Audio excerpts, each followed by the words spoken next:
So piecewise defined functions, or what I like to call the 13th basic function, is really a combination of other functions put together. They look like Frankenstein graphs because you literally are going to be taking pieces from this one and pieces from that one and slapping them on the same graph. That's called a piecewise function. So the way that you read this piecewise function, because this whole thing is one graph, one equation. See, it's 1f of x. It just has two parts. You have the first part and where the first part shows up. Then you have the second part and where the second part shows up. So the first little part, which is going to be an equation of some sort, is going to be what equation to use. Oh yeah, super recommend writing in multiple colors or using highlighters today. So the first part is what equation to use, and the second part is when to use it. So the first part, again, going to be an equation, maybe a linear, maybe a quadratic, maybe one of the other 12 basic functions we've learned. The second part, after the comma or after a large space, is going to be a domain or a set of x values where that part of the graph shows up. You have to pay attention to those domains to know what part of the graph you're using, what part of the graph you're graphing, what part of the graph to plug a number into. What equation to use and when to use it. I'll zoom in. I know my handwriting is gross. What equation to use and when to use it. Okay, so if we look at this first example, we have the function f of x equal to 2x plus 3 if x is less than 0, and negative 1/2 x plus 3 if x is greater than or equal to 0. So first things first, let's just play around with using it. I'm going to continually use the same two colors. My top equation I'm always going to do in red, and my bottom equation I'm always going to do in blue. If you want to do that, that's fine. If you want to change up your colors, that's fine too. If we want to do part A, that just says to find f of negative 2, the first thing I need to do is figure out where negative 2 fits in one of these domains. Is negative 2 less than 0 or greater than or equal to 0? Don't overthink it. Negative 2, is it less than 0? Yes. Yeah, so this domain, this x value is going to be used in the red graph, the red part of the graph, the first part. Now 0, the second one right here, am I going to use the top equation or the bottom equation? The bottom, because it says or equal to 0. So the equal to part is going to make that 0. F of 2, so for this input or this x value, am I going to use the red or the blue? Blue, because that's where it's bigger than 0. So we have two parts. We have to know which part to use when. But once we know when to use it, using it very easy because we've been doing functions since like 7th grade. So when we plug in negative 2, I'm going to plug it into the top equation because that's where the domain exists of negative 2. And then we just do some math. Negative 2 times negative, well, 2 times negative 2 is negative 4. Negative 4 plus 3. That means that f of negative 2 is equal to negative 1. All I've done is plug in a number, but I had to make the choice of whether to plug that number into the top equation or the bottom equation. Okay, because it has pieces. Piecewise functions have pieces. Okay, so for the second one, f of 0, we already said we were going to plug it into the second part because the second part is where x is equal to 0. So we go ahead and plug in 0 to this function. Negative 1/2 times 0 is 0. 0 plus 3, that's easy to do in my head, is just 3. So f of 0 equal to 3. Again, I've just plugged a number in using function notation. I just had to make a choice this time on whether I'm putting it in the first part of the equation or the second. And for the last one, f of 2, again, we already said that that exists in the domain of the second part of this graph, so we're going to plug it in the second part. Negative 1/2 times 2, these 2's are going to cancel each other out, so that's just negative 1 plus 3, and negative 1 plus 3, that's 2.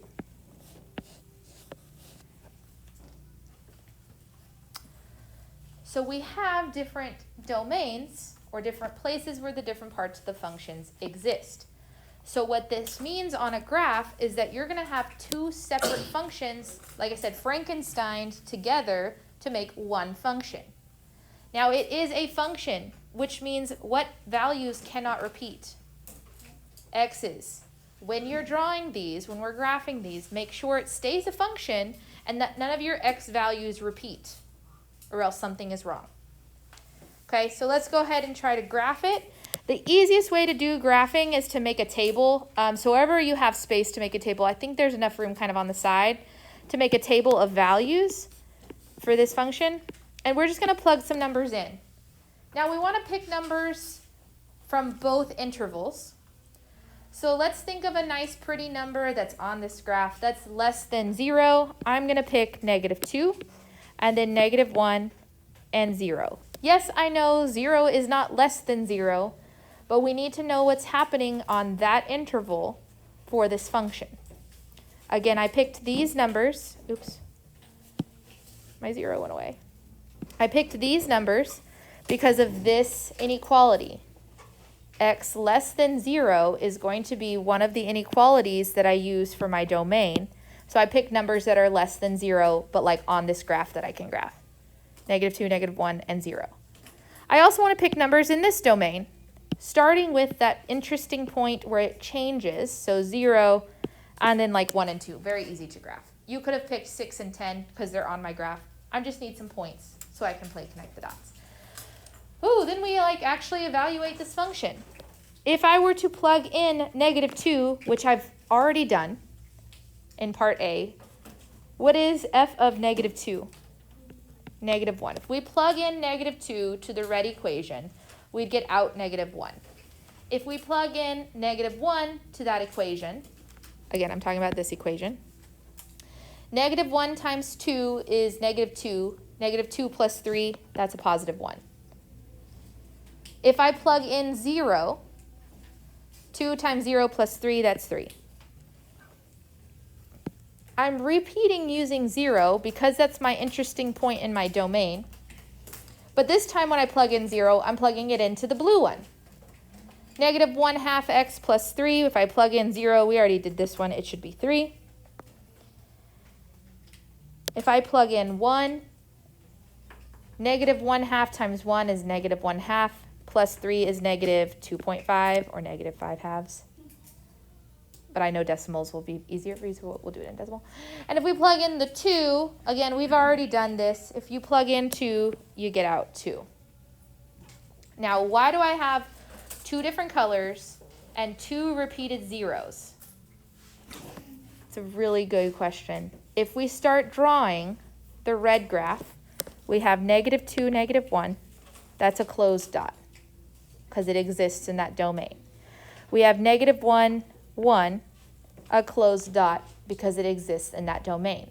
But when I get to 0, 3, for this domain again, the top one, am I going to draw an open or a closed circle? Look at the symbol right here. Open. Open. That's a less than symbol. That's an open symbol. So I'm going to put a big open circle right there. Because this part of the piecewise function does not technically exist exactly at 0. We just get really close to it. Then we switch colors because now we're graphing the other points. Yes, 0, 3 repeats again, but this time I can fill in the blue dot because it's equal to 0 here in this domain. My next dot is at 1, 2.5. Just do your best. And the next one is at 2, 2. And that's enough points to draw our piecewise function. You have your red part, you have your blue part. That right there, the entire thing is a piecewise function. What did I do wrong? -2.5. Yeah. It should be positive. Thank you. Should be positive 2.5. Because that would be 3 minus 1/2, which is positive. My bad. Thank you. I saw everybody start to be like panicking. Like, oh no, how do we tell her she's wrong? You just tell me I'm wrong. So again, all of this, the entire elbow curve looking thing, is one function, because I don't have any repeating x's. This was an open circle, closed circle situation. Nothing repeated there. That's okay. Technically, all of this is one function. I do it in two colors because it's easier to see us when we like turn that little corner. It has two parts, but it's all technically one function, defined by two separate functions, Frankenstein together on a domain. Thoughts? Oh no. Thoughts, comments, concerns, questions before we move a little bit. Do we see how there's two parts? I see a question. What's the question? Okay, so looking at example 2, all we're doing is evaluating the functions. Again, we can kind of split them into two parts. I know I said I'd stick with the same color scheme, but I kind of want to change it. Here we have the first equation and the second equation. We firstly are going to evaluate f of -5. -5 is found where x is less than 0. So that one is going to go in the first equation. 0 is defined on the second part of this function because that's where it's greater than or equal to 0. And of course, 4 also is greater than 0, so we're going to use the second equation there. And then all it is plugging in the numbers. F of -5 would be -5 squared plus 1. -5 times -5 is 25. So 26. F of -5 is equal to 26. That's one of the numbers in this function. If we were evaluating f of 0, that would be plugging in 0 to the purple part, or the second part. And 0 minus 1 means that f of 0 is equal to -1. And then last but not least, if we're doing f of 4, that again is in the second part, so we do 4 minus 1, or that f of 4 is equal to 3. Do we feel like we know how to at least read the domains and stuff, right? Okay, cool beans. Now sometimes, if you flip this over, piecewise functions do not just have two defined pieces.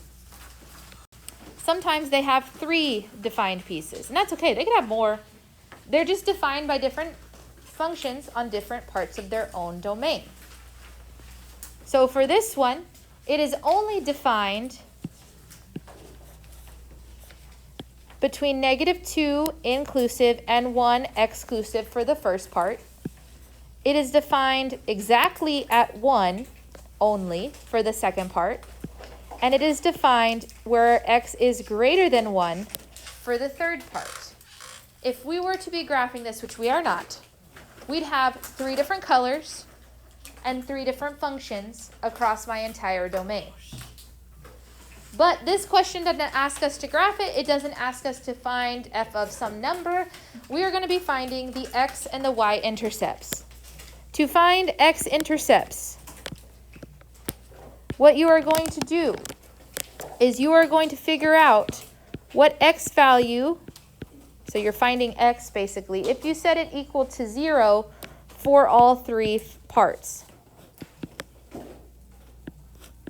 or however many parts it has.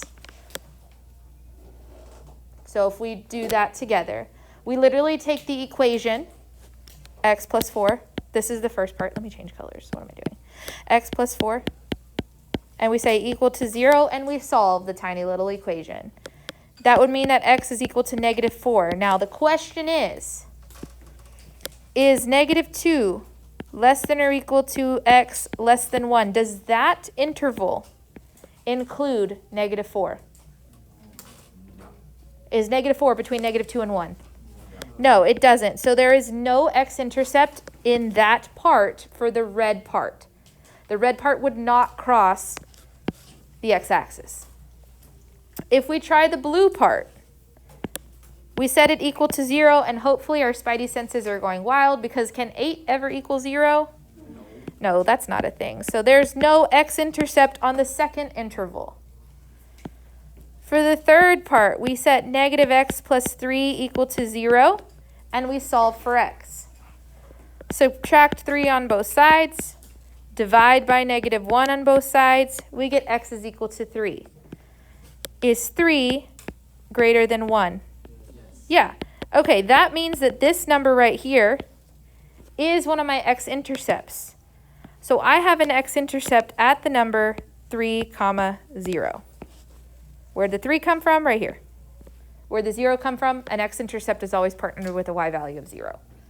That's my x-intercept. So you do have to check all 3 because a graph can have more than one x-intercept. But it will only ever have one y-intercept if it's actually a function. So to do the y-intercept is actually much easier. All you're going to be doing for the y-intercepts is you're going to be evaluating f of 0. You just have to pick which one to plug it into. So if I want to do f of 0, am I going to plug 0 in to the red part, the blue part, or the green part? Is that where 0 belongs? The red. Yeah, red is, 0 is between -2 and 1. So I'm going to be plugging in 0 to the red function. Yes.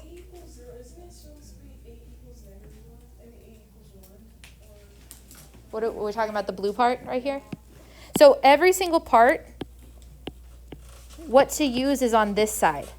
This is when to use it. Yes, this is just a number. It's a constant function. This would just be a flat line at 8. That's still a function.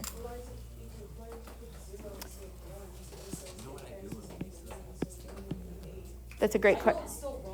Right, just like why is it wrong? So remember, to find the x-intercepts, you're just setting all of the pieces equal to 0. So that's just like what you do for that step.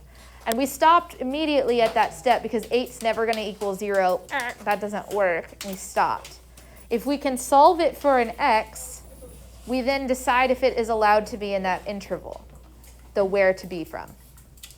So you're setting equal to 0 this part, the first part, not the second part. The second part comes in when you're trying to make sure it's allowed to be there. To find the y-intercept, is that where we're at? Yeah, that's what we're doing. We want to plug in 0, so we just have to pick which equation we can plug 0 into, and that's this one. So we plug 0 in. 0 plus 4 is 4. So my y-intercept is at 0, 4. Why is it partnered with 0?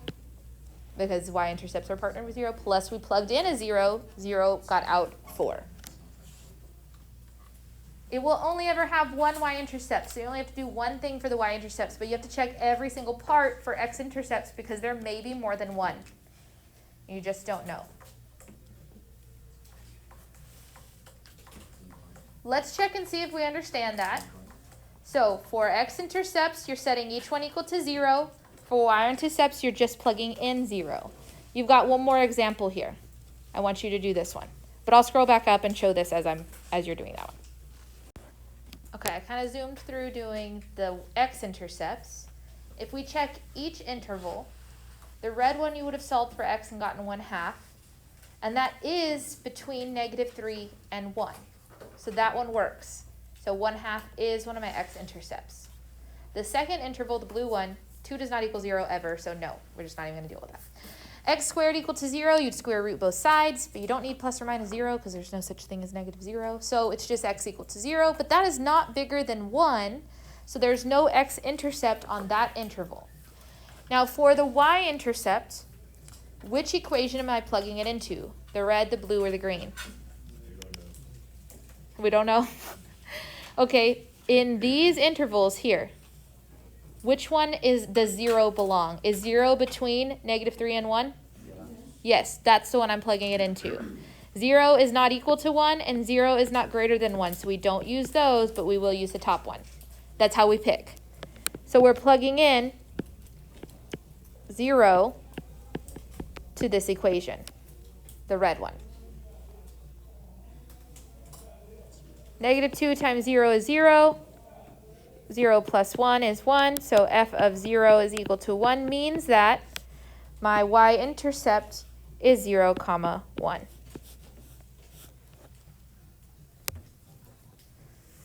finding the intercepts is helpful for graphing, if that's how you choose to graph them. That is also something I'm going to ask you to be able to do.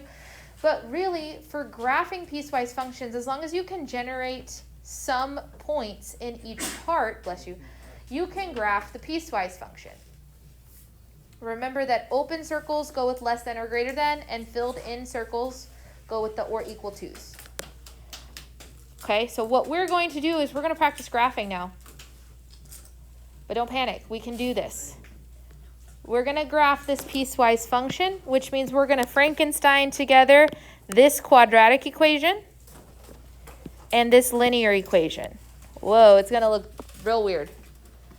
Now this first part, the red part, should exist on my number line everywhere up to 1.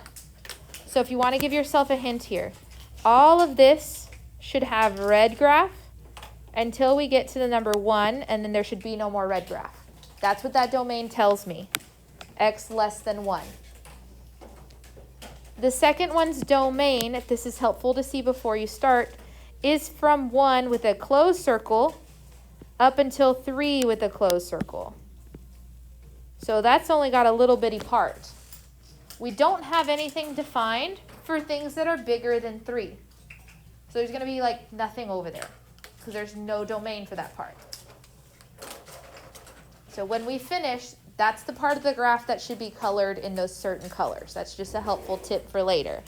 What we need to do is generate a series of x's and y's for these different parts. I recommend graphing at least 3, if not more, in each color, making sure that the number they share, you are for sure graphing. What number do these intervals share? 1. So we want to make sure that we're doing 1 for both the red and the blue. So for me, I like to just go with the nice pretty numbers a little bit ahead of that one. So I'm going to do -1, 0, and 1 for my red part, because I like doing 3 and ending on the number they share. And then for the blue part, I'm going to do 1, 2, and 3. Could I do 4? No, because this one actually stops at 3. Very good. Okay. Then we just need to evaluate the function. So I'm plugging in these numbers. If I plug -1 in here, -1 squared is 1. 1 plus 2 is 3. If I plug 0 in here, 0 squared is 0, plus 2 is 2. 1 squared is 1, plus 2 is 3. If you want to help yourself out here, you might want to write the word open next to that one. Remember, it is not exactly equal to 1, so you need to know what happens at that point, but you put an open circle there. Then we switch to the other equation, plugging in 1, 2, and 3. 3 times 1 is 3, minus 5 is -2. 3 times 2 minus 5 is 1. 3 times 3 minus 5 is 4. We have our coordinate points. We can start graphing. In red, we do -1, 3. We do 0, 2. And we do 1, 3, but with an open circle. Now this is a quadratic. If you would feel better having more dots on that, please feel free, but I need at least 3 in each color. We should know what the shape looks like. Since it is a quadratic, it's going to swing on up there, but we're not finishing the whole thing. We're stopping at 1. And we're jumping to a new function. The blue one starts at 1, -2. And then we have 2, 1. And then we have 3, 4. We have a point of discontinuity in this graph. It's called a jump discontinuity. If we were graphing this all in one color, we would have gone, woo, jump, and then finish.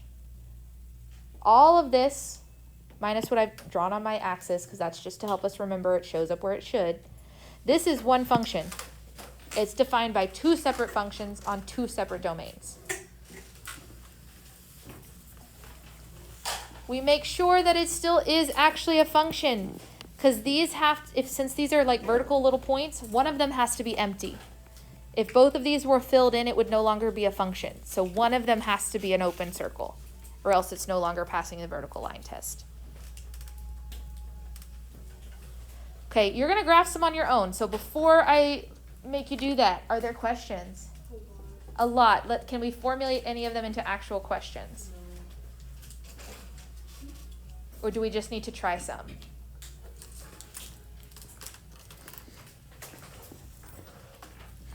Let's just try it. We can always ask later. So on the back page, we're going to have 2 that you're going to be graphing. If you can do both, that's fabulous. So take off and go without me at this point. These are the ones you're graphing. Start with number 6. Okay, here's what I did. You could have picked different numbers for the blue part, so long as you definitely saw what was happening at 6, since that's the end of the graph, because it only goes from 1 to 6. But you could pick 2, 3, 5 in between. I just picked 4 because I don't know why I picked 4. But here's what the graph should look like.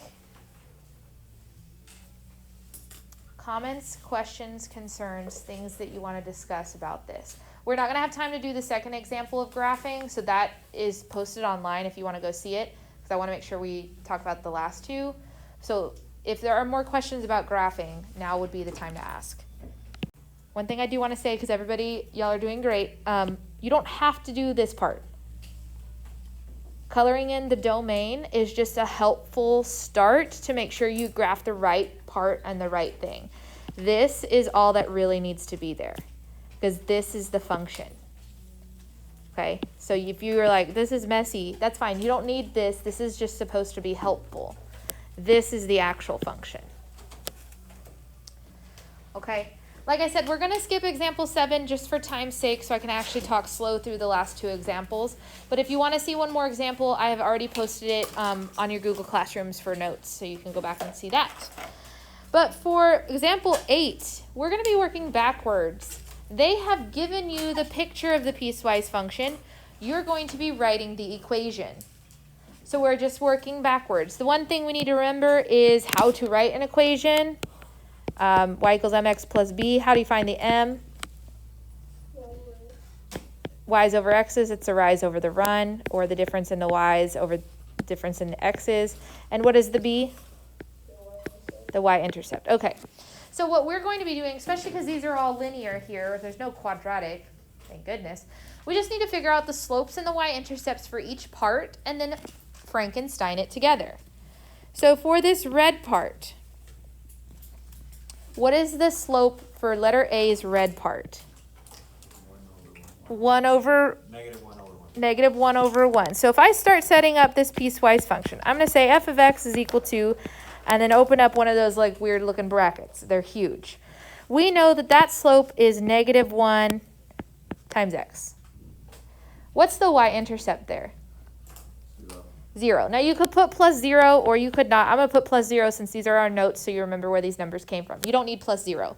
But we do need the domain of that red part. The domain of the red part is all the way from negative infinity until what number?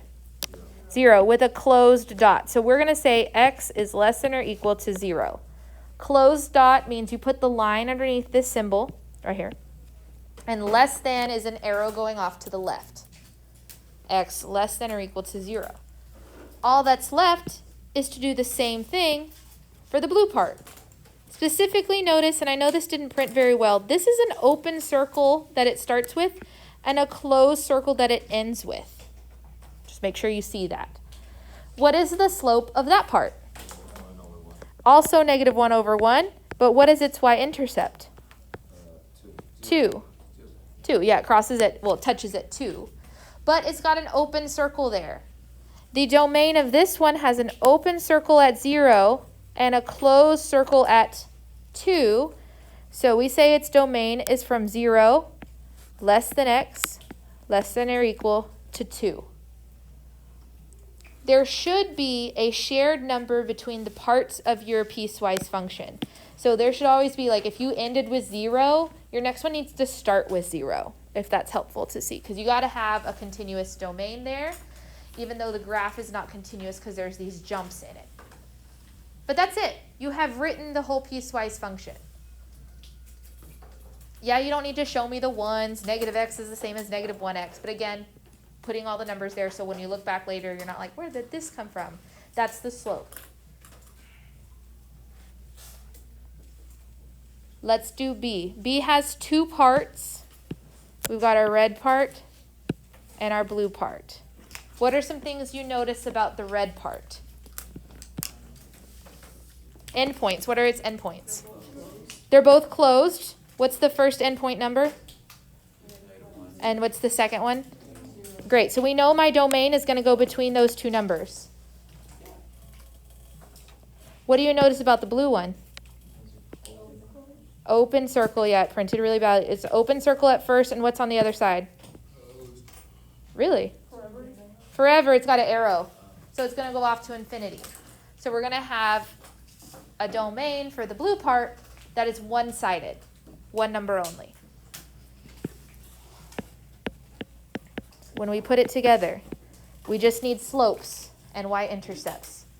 What is the slope of the red part?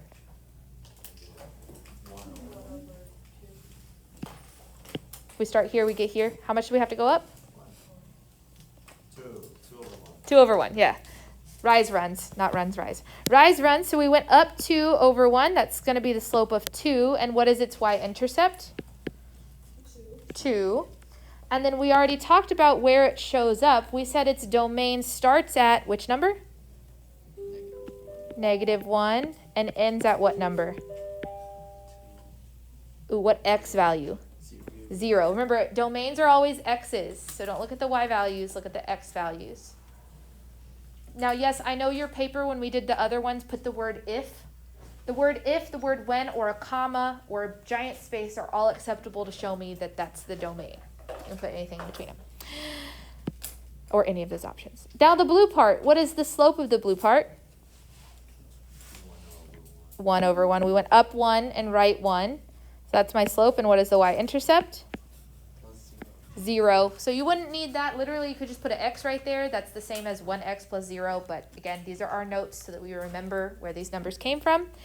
And we're saying that x is all of the numbers that are bigger than 0.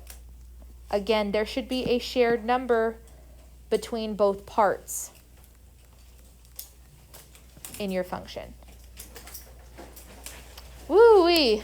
There's a lot in here. So now we're taking everything we know from the 12 basic functions and Frankensteining them all together to make these weird looking graphs. It's incredible. And I know it's hard. This is a hard lesson. On your homework, there's a lot of questions on there about evaluating. I believe the first 4 are evaluating. So that's where you just plug them in. The next 4 are all graphing. Some of them have 3 parts, and that's okay. And then the rest of the next 4 are writing, and the next 3 are review. Now, I'm sure you're thinking, Ms. Quigley, we don't have the answer key. It's already scheduled to be sent to you on Remind at 4 o'clock today, so you do still have it. It will not have the graphs on it, though. So when you come to class, we will start off by looking at the graphs that we made and seeing what that looks like. Perfect.